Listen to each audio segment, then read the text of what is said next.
কাশবন দুলছে যে শাড়ি, কবে ঢাক দেবে ডাক, দিন গুনছে যে তারি। দেখ মন কাশবন দুলছে যে শাড়ি, কবে ঢাক দেবে ডাক, দিন গুনছে যে তারি। শিউলি মাখা গল্প আগমনীর সুর, কুমার টুলির গন্ধ ছড়ালো। বলো বলো দুগ্গা এলো, বলো বলো দুগ্গা এলো, বলো বলো দুগ্গা এলো, দুগ্গা এলো, দুগ্গা এলো, বলো বলো দুগ্গা এলো, দুগ্গা এলো, দুগ্গা এলো।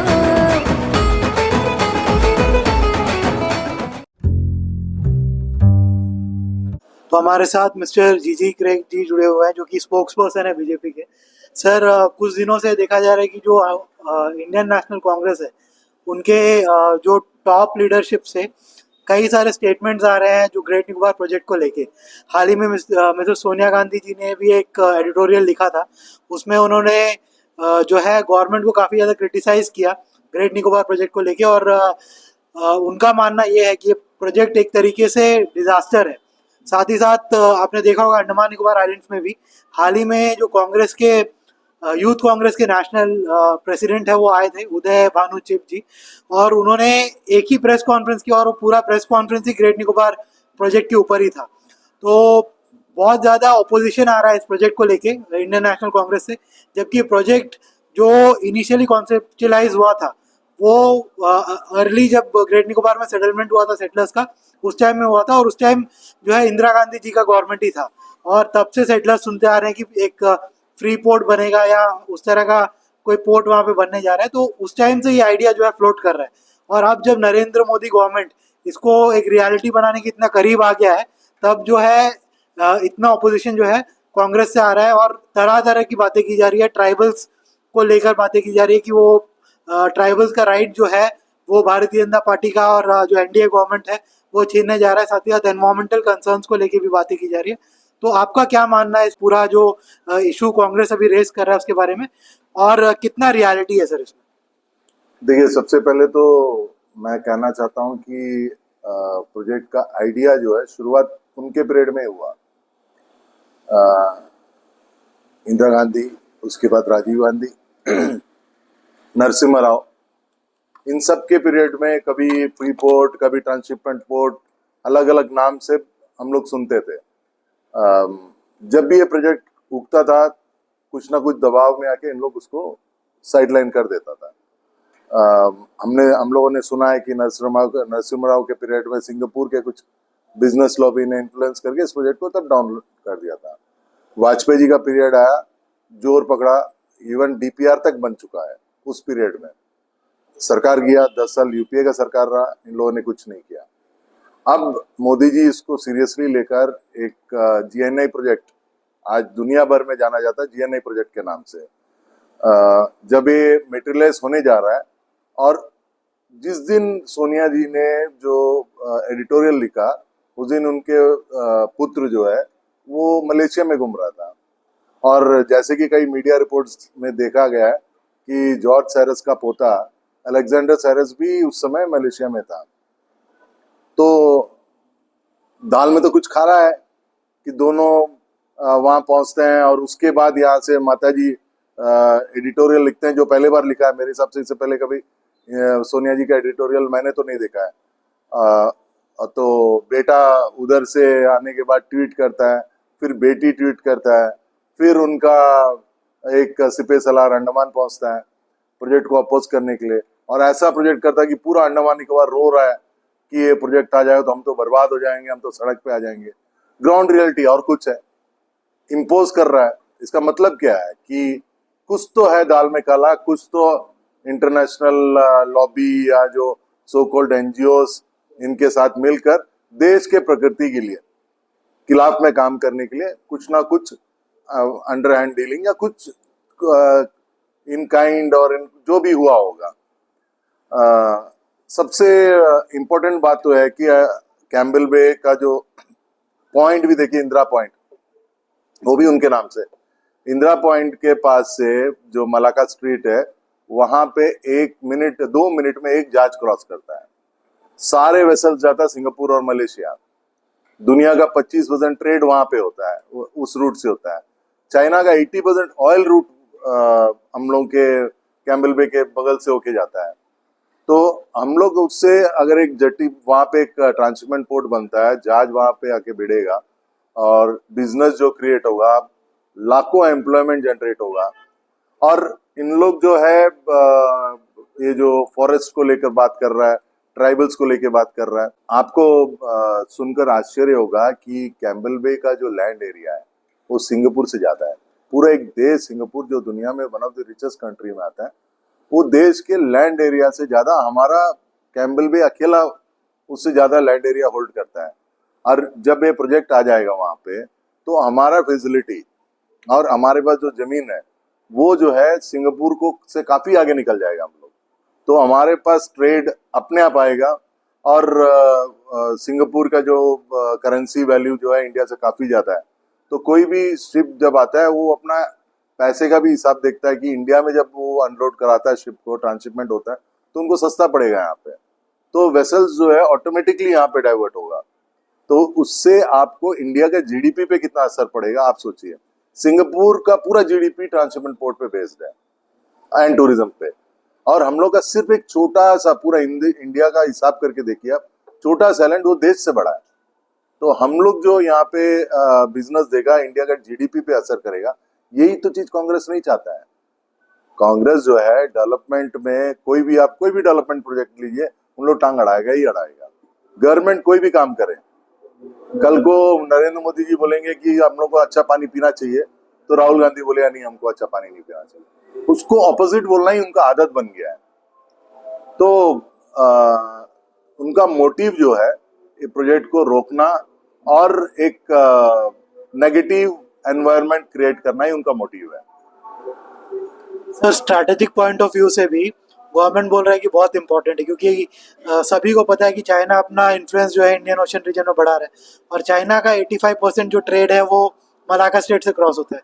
तो चाइना भी ये कभी नहीं चाहेगा कि वहाँ पे इंडिया का इतना जो है एक पावरफुल प्रोजेक्ट आए, और उसके साथ जो डिफेंस का भी एस्टैब्लिशमेंट्स वहाँ में बढ़े, ताकि उनका ट्रेड में कभी अड़चन ना आए। वो लोग कभी नहीं चाहेंगे कि इंडिया इस पोजीशन में हो कि मलाक्का स्ट्रेट को मतलब टोटली वो ब्लॉक करने का कैपेसिटी जो है रखता हो।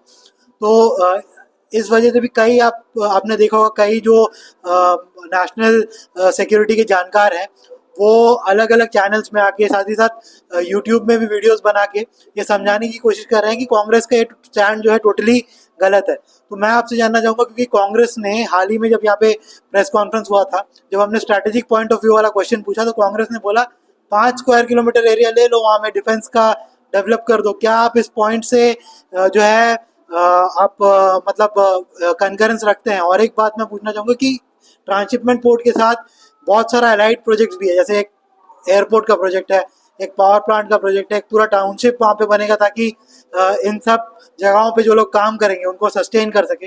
पॉपुलेशन भी इंक्रीज होगा, 5 से 6 लाख का पॉपुलेशन होगा। लेटेस्ट एस्टिमेट जो गवर्नमेंट दे रहा है 3 लाख के आसपास दे रहा है, तो 3 लाख ही हम लोग गवर्नमेंट के हिसाब से चलेंगे।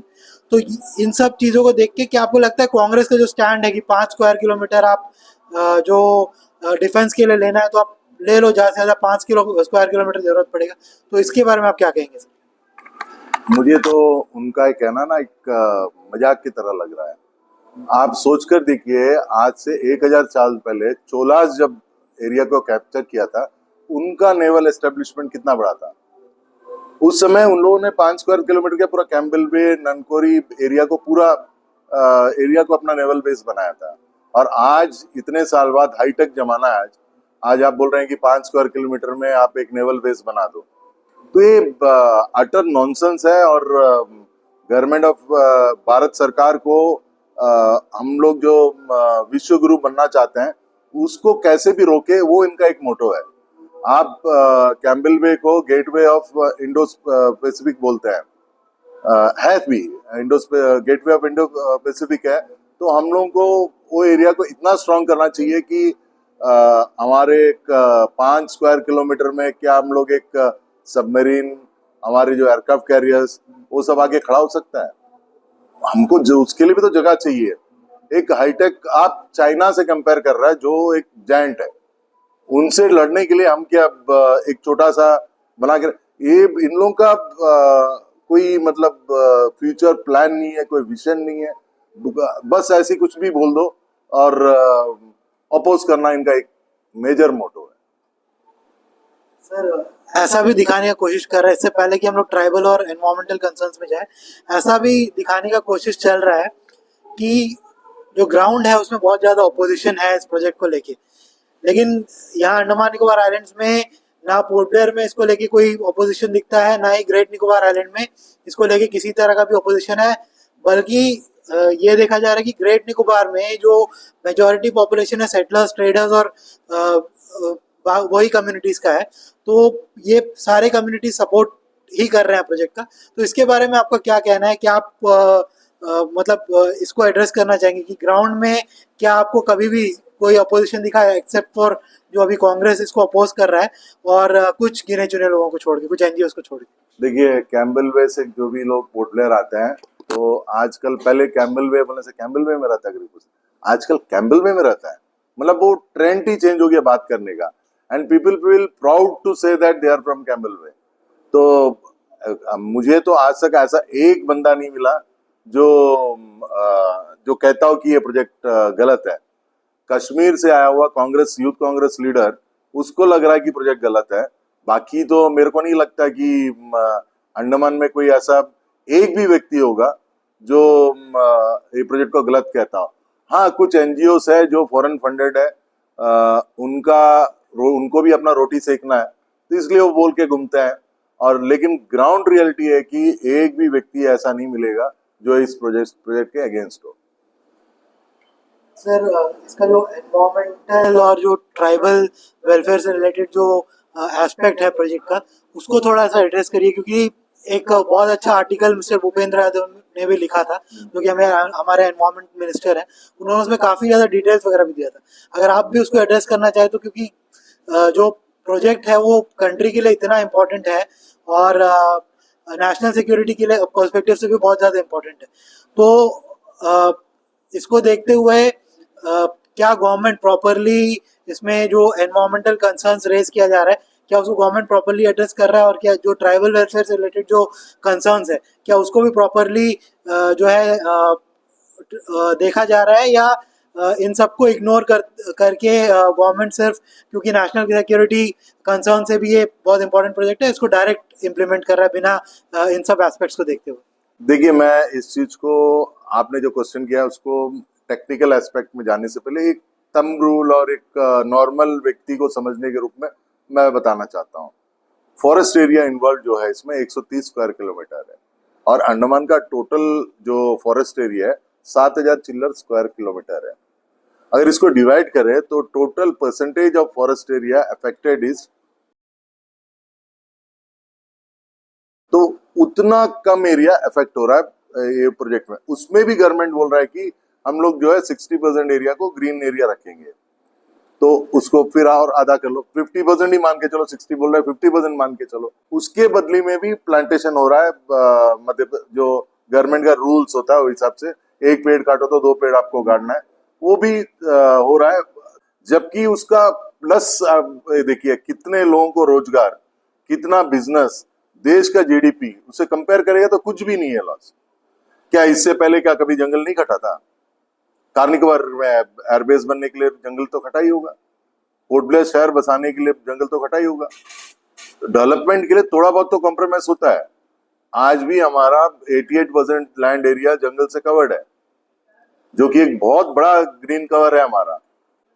एक एनवायरमेंटल एस्पेक्ट बोल के कैसे भी इस प्रोजेक्ट को रोक ले, वो सब एक तरीका होता है कि लोगों को गुमराह करने के लिए। बाहर बैठा हुआ आदमी जो दिल्ली में बैठा है, कहीं बैठा हुआ आदमी, और जब सुनेगा 7 लाख पेड़ कट रहा है, 7 लाख पेड़ कट रहा है, उनके लिए बहुत बड़ा चीज लगता है। जैसे कि ट्राइबल इश्यू के बारे में आपने बोला है, 2004 सुनामी से पहले वहां पे एक चिंगम विलेज हुआ करता था जो गलातिया एरिया में आता है। तो वहां सुनामी में काफी लोग मरे। उसके बाद उनको शिफ्ट किया गया 7 नंबर, जो कि 0 to 7 kilometre from Campbell Bay jetty, वहां पे उनको शिफ्ट किया गया। वहां पे प्रॉपर विलेज बना, उनके लिए शेल्टर्स बना। ये सब कांग्रेस पीरियड में हुआ है। 2004 में कांग्रेस सरकार था। 2004 से आज 2025 चल रहा है। 2025 के शुरुआत तक कोई भी पुराने चिंगम विलेज में कोई एक्टिविटी नहीं था। अभी पिछले कुछ 5-6 महीने से देख रहा है कि वहाँ पे एक्टिविटी शुरू हुआ है। मुझे तो हमारे भाइयों को यही कहना है, ट्राइबल भाइयों को यही कहना है कि आप दूसरों के बातों पर मत आइए। लोग आपको यूज कर रहे हैं, आप बहुत बोले वाले हैं, इसलिए आपको यूज कर रहा है। आप ये उनके बरकलावे में ना आए। और एट एंड लार्ज आप ही अंडमान के एक्चुअल रेसिडेंट हो, और अंडमान का डेवलपमेंट अगर होता है तो आप उसमें भागीदार होना चाहिए।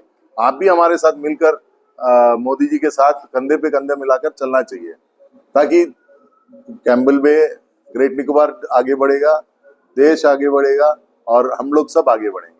उसमें ये तो नहीं है कि हमारे ट्राइबल भाई अलग रहेंगे, ट्राइबल भाई भी तो हमारे साथ, उनका भी डेवलपमेंट होगा।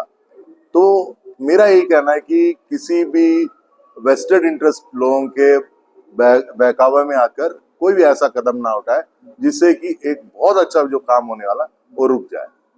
सर, हमारे एनवायरमेंटल मिनिस्टर जो है भूपेंद्र यादव जी, उनका जो एडिटोरियल आया था उसमें क्लियरली उन्होंने मेंशन किया था कितना ट्राइबल एरिया जो है डीनोटिफाई किया जाएगा, और साथ ही साथ उन्होंने ये भी मेंशन किया था कितना रीनोटिफाई किया जाएगा, और नेट एडिशन ही उन्होंने दिखाया था उसमें। तो इसके बारे में आप क्या कहना चाहेंगे, क्योंकि जो ये कंसर्न्स जो है कांग्रेस साथ ही साथ जो एनजीओज रेज कर रहे हैं उसमें ट्राइबल एरिया को टोटली जो है छीन लेने का बात चल रहा है, और जो वहाँ पे शॉम्पेन्स है जो कि पीवीटीजीज है, साथ ही जो निकोबारी ट्राइबल कम्युनिटी है वहाँ पे, उनका राइट्स टोटली जो है उनसे छीन लिया जाएगा, ऐसा जो है बात चल रहा है। तो इसके बारे में आप क्या कहना चाहेंगे? देखिए, कांग्रेस पार्टी का मेन मोटो है प्रोजेक्ट को रोकना, देश के प्रगति के लिए बाधा क्रिएट करना, और देश का जो शक्ति बनते जा रहा है इंटरनेशनल एरिना में, इसमें एक रुकावट क्रिएट करना। उसके लिए उन लोग कहते हैं कि ट्राइबल भाइयों का जमीन ये प्रोजेक्ट आने से गवर्नमेंट ऑफ इंडिया छीन लेगा। आपको क्लियर कट मालूम होना चाहिए कि जो प्रोजेक्ट एरिया में 84 स्क्वायर किलोमीटर जमीन ही ट्राइबल एरिया से लिया जाएगा, जो प्रेजेंट नोटिफाइड एरिया से 84 स्क्वायर किलोमीटर जमीन प्रोजेक्ट के लिए लिया जाएगा। और इस जो 84 स्क्वायर किलोमीटर है उसमें ऑलरेडी 11 स्क्वायर किलोमीटर में सेटलर्स रहते हैं, तो रेवेन्यू लैंड हो गया हो। और अभी जो है गवर्नमेंट जो इफेक्टिव जो प्रोजेक्ट के अंदर आ रहा है, प्रोजेक्ट के अंदर जो इफेक्टिव एरिया जो ट्राइबल एरिया में आ रहा है वो दैट इज 73 स्क्वायर किलोमीटर।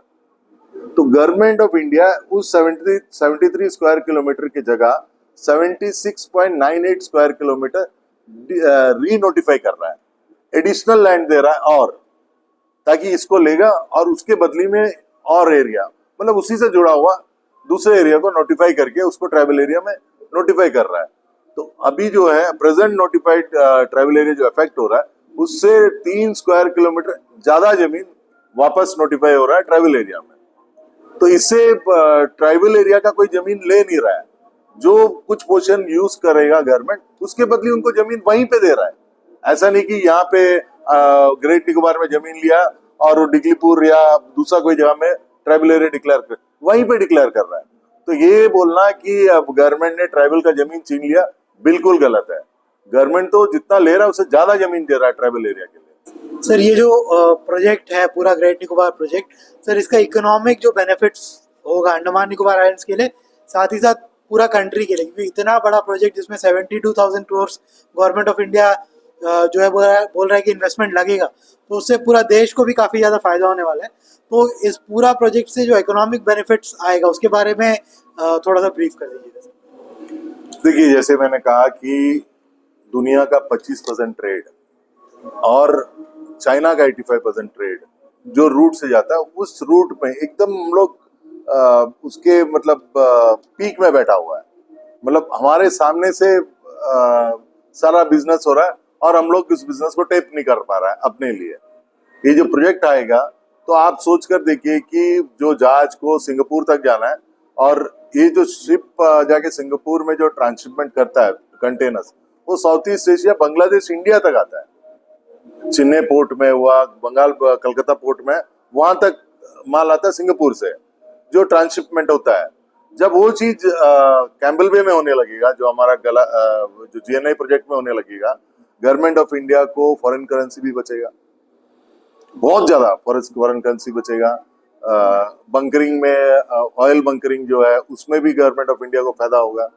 तो ये टोटल प्रोजेक्ट जो है पूरा नक्शा बदल देगा। अब जब प्रोजेक्ट अपना फुल फेस में आते आते 2047 हो जाएगा, तब तक हम लोग रहेंगे नहीं। लेकिन तब अंडमान जो है, लोग जो आज सिंगापुर जाने के लिए वीजा के लिए लाइन में खड़ा रहता है, अंडमान आने के लिए लोग फ्लाइट के लिए चेन्नई और दिल्ली में खड़ा रहेगा कि उनको अंडमान जाना है।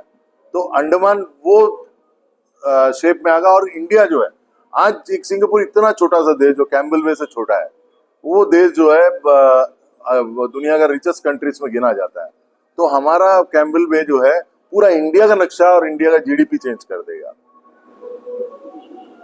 सर, क्योंकि आप बीजेपी के स्पोक्स पर्सन है, आपका क्या मैसेज रहेगा वहाँ के जो ट्राइबल्स हैं कैम्बल वे में, ग्रेट निकोबार आइलैंड में जो ट्राइबल्स रहते हैं, उनको क्या मैसेज रहेगा? क्योंकि वहाँ पे सेटलमेंट एरिया भी है, सेटलर्स हैं, साथ ही साथ और ट्रेडर्स हैं, उनके साथ जो बाकी काम करने वाले अलाइड वर्कर्स जो आए थे, उनके फैमिली भी बसे हुए हैं, उन सबको क्या मैसेज रहेगा? क्योंकि ये पूरा जो अभी एक ये प्रोजेक्ट को बैश करने का सिलसिला चला है, उससे काफी लोगों के मन में बहुत सारा कंफ्यूजन भी जो है क्रिएट हो गया। देखिए, मैं तो सबसे पहले हमारे ट्राइब, मैं आपको एक बात बताता हूँ। मेरा जन्म कमोटा चांपिन में हुआ है। ट्राइबल भाइयों के बीच में मेरा जन्म हुआ है और वहीं पे मेरा शुरुआती पढ़ाई भी हुआ है।